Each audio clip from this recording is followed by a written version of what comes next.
బయలుదేరారా? దగ్గరలోకి వచ్చేసారా? అలాగే అలాగే. మీరు ఇంకా రావడానికి ఒక అరగంట టైం పడుతుంది. జాగ్రత్తగా వచ్చేయండి. ముత్యాలు ముత్యాలు. అబ్బబ్బబ్బా, ఏంటయ్యా వంట పనిలో ఉంటే పిలుస్తావేంటి? సరే చెప్పు. మగ పెళ్లి వాళ్ళు బయలుదేరారంట. దగ్గర దాకా వచ్చారు. ఇంకో అరగంటలో ఇక్కడికి వచ్చేస్తారు. అవునా? ఇదేంటి బయలుదేరే ముందు చెప్పమంటే దగ్గరలోకి వచ్చాక చెప్పారా? ఇప్పుడు ఏమైంది? వాళ్ళేదో అడావుళ్ళో చెప్పడం మర్చిపోయి ఉంటారు. అంటే వాళ్ళు రావడానికి ఇంకా ఓ అరగంట టైం ఉంది కదా. నువ్వు అవతల ఏర్పాట్లన్నీ చూడు. సన్నాయి మేళం వాళ్ళు వచ్చుంటారు. నేను వెళ్ళి చూసొస్తాను. సరే సరే, వెళ్ళు వెళ్ళు. అయ్యో, వాళ్ళు వచ్చేస్తున్నారే. ఎక్కడ పనులు అక్కడే ఉన్నాయి. విడిదింటి దగ్గర ఏర్పాట్లు ఎంతవరకు వచ్చాయో తెలీదు.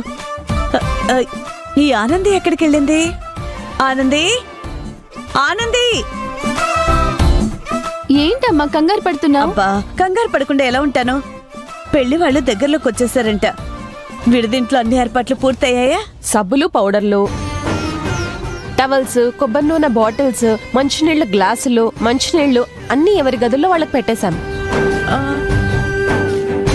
అలాగే మంచాలు, చాపలు, దిండ్లు, దుప్పట్లు అన్ని సిద్ధం చేశాం. వాళ్ళు రావడమే ఆలస్యం. అన్నీ చేశారు. వాళ్ళు రాగానే పెళ్లి కొడుక్కి కాళ్ళు కడగడానికి పళ్ళెం, నీళ్లు, చెంబు,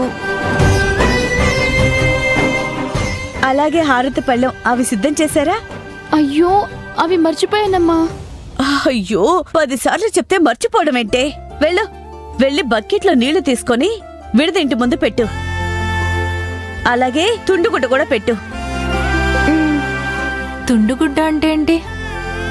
టవలు. ఓ, ఓకే ఓకే. చూస్తారేంటే? వెళ్ళండి వెళ్ళండి. ఆగానంది, నువ్వు బరువులు మోయకూడదు కదా. ఏంటమ్మా సౌందర్య, ఏదో అన్నావు? నిన్నేనమ్మా, ఏదో అన్నావు కదా. అంత బరువు నువ్వేం మోస్తావో బకెట్లో నీళ్లు నేను పెడతానులే అంది. అంతే. కాదు కాదు ఆనంది, నువ్వు బరువులు మోయకూడదు అనే కదా అంది. ఇప్పుడు నేనేం అడిగానని అలా చూస్తున్నారే? ఏమ్మా సౌందర్య, ఆనంది ఎందుకు బరువులు మోయకూడదు? అది అంటే అమ్మా, అది ఆ మధ్య నేను బాగా నీరసంగా ఉన్నానని డాక్టర్ గారు బలమైన పనులు ఏమీ చేయొద్దు అని చెప్పారు. ఏ రజీనా, అంతేగా? అంతే అంతే అంతే అంతే అంతే కదా సౌందర్య? అవును అంతే. అప్పటి నుంచి ఈ సౌందర్య నన్ను ఏ పని నన్ను సరిగా చేయనివ్వడం లేదు. అవునా? అంతేనా? ఇంకేమన్నా ఉందా? ఇంకేముంటుందమ్మా, నిన్నంత బాగా చూసుకునే స్నేహితురాలను సంపాదించుకున్నావు. అదృష్టవంతురాలు ఆనంది. సరే సరే, త్వరగా ఏర్పాట్లు చూడండి. పెళ్లివారు వచ్చిన తర్వాత వాళ్ళని గుమ్మం ముందు ఎక్కువసేపు నిలబెట్టడం బాగోదు. సరేనా? వెళ్ళండి. ఏయ్ సౌందర్య, నీ నోరు ఊరుకోదా? అది కాదే, మెల్లగా చెప్దామనుకొని పొరపాటున. అక్క పెళ్ళయ్యేంత వరకు కాస్త జాగ్రత్తగా మాట్లాడవే, నీకు పుణ్యం ఉంటుంది. పదండి, వెళ్ళి పనులు చూద్దాం.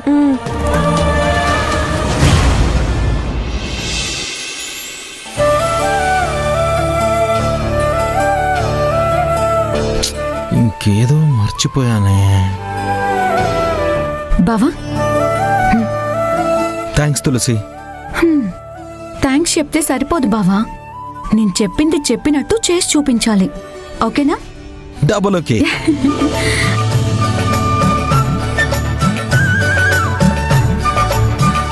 సరే పద.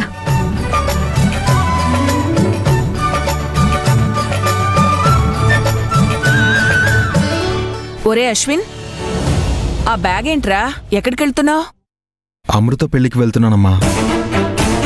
పెళ్లి ఎల్లుండి కదా, ఇప్పుడే వెళ్ళి అక్కడేం చేస్తావు? అది తెలుసుకుని నువ్వేం చేస్తావు? ఏదో మాట్లాడాలి అన్నట్టు ప్రశ్నలు వేయడం మానుకో. ఇప్పుడు అదేమందిరా? అయినా అదన్న మాటల తప్పే ఉంది. నువ్వంత ముందుగా అక్కడికి వెళ్లాల్సిన అవసరం లేదు. ముందుగా వెళ్తే ఏంటిప్పుడు? నా టైం బాగోలేక గాని పరిస్థితులు నార్మల్గా ఉంటే నా కోడలి అక్క పెళ్లి అంటూ వారం రోజుల ముందే నువ్వు అమృత పెళ్లికి బయలుదేరేదానివి. ఆనందికి ఈ టైంలో నేను తోడుగా నిలబడాలి. నిన్నేమీ పెళ్లికి వద్దని చెప్పట్లేదు కదరా అశ్విన్. మా వదిన మీద ఎందుకిలా విరుచుకుపడుతున్నావు? మధ్యలో నువ్వెందుకు మాట్లాడుతున్నావమ్మా? ఏ మేనత్తని నేను మాట్లాడకూడదా? మాట్లాడు, పుల్లలు పెట్టకు.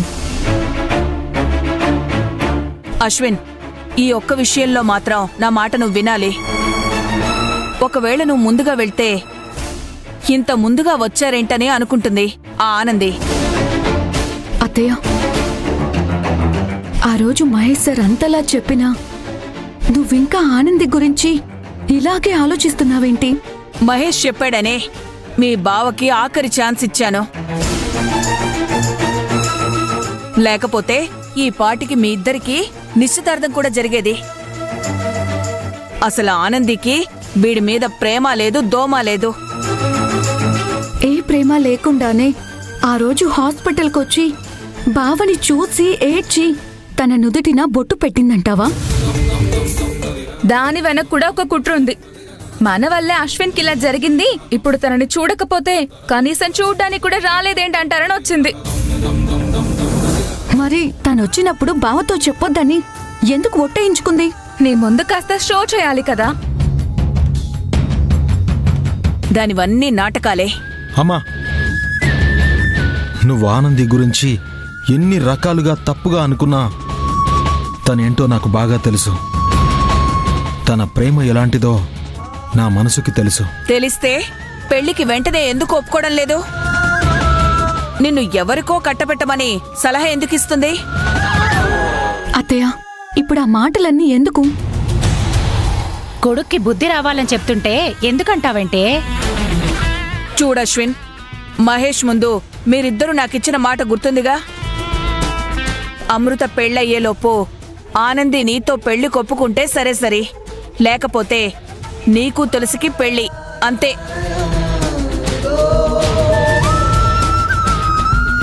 ఆనంది మనసు మార్చడానికైనా నేను అక్కడికి వెళ్ళాలి కదమ్మా. ముందుగా వెళ్ళి నన్ను పెళ్లి చేసుకో అని అడుక్కుంటావా? నువ్వు అలాగే అనుకోమ్మా, నాకైతే ఏం నష్టం లేదు.